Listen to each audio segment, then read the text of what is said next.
Oh, hari ini ada kegiatan apa ya? Kami dari Pramuka Warcap Kabupaten Maros mengadakan kegiatan semacam silaturahmi ke lapas anak yang ada di Kabupaten Maros, karena di sini di lapas anak ada beberapa anak binaan yang alhamdulillah beberapa waktu yang lalu itu mendapat bantuan seragam pramuka.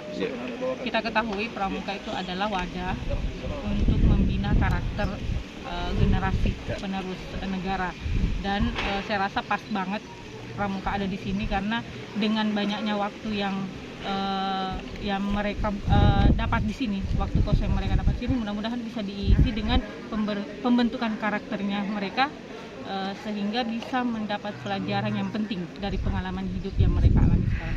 Ibu, tadi juga ada penandatanganan MOU, yaitu terkait apa ya? Paling bekerja sama saja dengan lapas anak, dengan pramuka untuk pembinaan pramukaan di sini. Oh, jadi nantinya ini akan dirutinkan ya kegiatan seperti ini? Sudah rutin sih, sudah beberapa kali kami melakukan pertemuan di sini. Kalau boleh tahu jumlah anggota pramuka yang ada di sini berapa, Bu? 42 orang. 42 orang. Anak-anak semua anak dinar. Usianya 14 tahun sampai dengan 17 tahun. Nanti programnya seperti apa saja itu?